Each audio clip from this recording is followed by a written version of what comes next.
नवरात्री हा उत्सव म्हणजे देवीच्या शक्तीची उपासना करण्याचा सण आहे.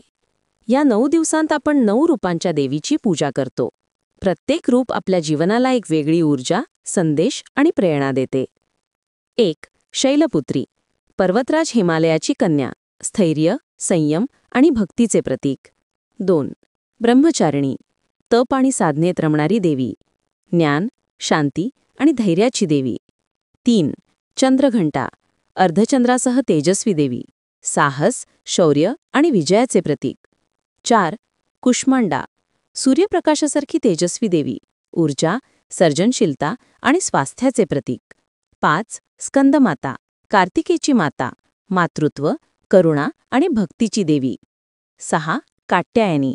सिंहावर अरुळ शक्तिशाली देवी, पराक्रम, शक्ती आणि न्यायाचे प्रतीक. 7. कालरात्री. भीतीदायक पण कल्याणकरी देवी, संकट निवारण आणि धैर्याचे प्रतीक. 8. महागौरी. सौंदर्य आणि शांतीची देवी, प्रेम, करुणा आणि समृद्धीची देवी. 9. सिद्धिदात्री.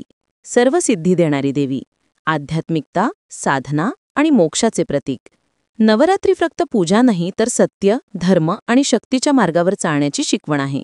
प्रत्येक दिवस, प्रत्येक देवी आणि प्रत्येक रंग आपल्याला जीवनात नवे धैर्य, प्रेरणा आणि सकारात्मक ऊर्जा देतो. चला तर मग श्रद्धा, भक्ती आणि निष्ठा यांचा संगम साधून या नवदिवसीय उत्सवाची सुरुवात करूया. जय माता दी.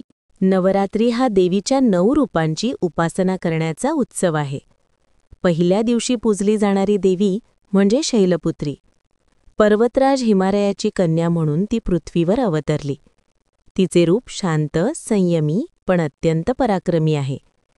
चला तर मग पाहूया शैलपुत्री देवीची कथा आणि राक्षसांसोबतच्या तिच्या युद्धाचे महत्त्व. देवीचे रूप.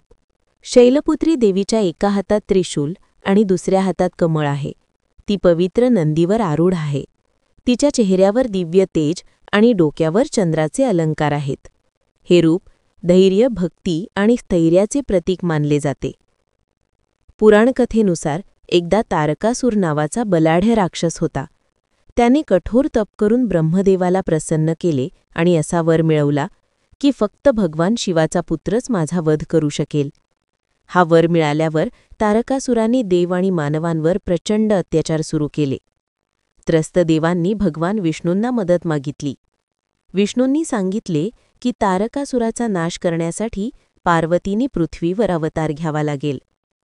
तेव्हा सतीने पुनर्जन्म घेतला आणि पर्वतराज हिमालयाच्या घरी शैलपुत्री म्हणून जन्म घेतला. युद्ध.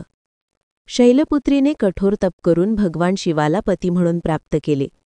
त्यांच्यापासून जन्म झाला कार्तिकेयाचा, ज्याला स्कंदकुमार म्हणतात. जेव्हा तारकासुराच्या दुष्टकर्मांचा अंत करण्याची वेळ आली तेव्हा कार्तिकेयाने देवसेनेचे नेतृत्व केले. युद्धात शैलपुत्रीने स्वतःही राक्षससेनेशी सामना केला. तिच्या त्रिशूलाच्या प्रहाराने असंख्य राक्षसांचा नाश झाला. अखेरीस कार्तिकेयाने तारकासुराचा वध करून देव आणि मानवांना भयमुक्त केले. महत्त्व. शैलपुत्री देवीचे हे रूप आपल्याला शिकवते की सत्य आणि धर्मासाठी संघर्ष करणे गरजेचे आहे. संकटे कितीही मोठी असली तरी श्रद्धा आणि धैर्याने आपण त्यांचा सामना करू शकतो. देवी ही फक्त करुणामयी माता नसून राक्षसांचा नाश करणारी शक्तीही आहे. नवरात्रीच्या पहिल्या दिवशी शैलपुत्रीची पूजा करून आपण धैर्य, संयम आणि स्थैर्य प्राप्त करतो. अशा प्रकारे नवरात्रीतील पहिला दिवस हा शैलपुत्री देवीच्या उपासनेने सुरू होतो. ती आपल्याला जीवनातील अडचणीशी लढण्याची शक्ती देते आणि भक्तांना सत्याच्या मार्गावर चालण्याची प्रेरणा देते. जय माता दी.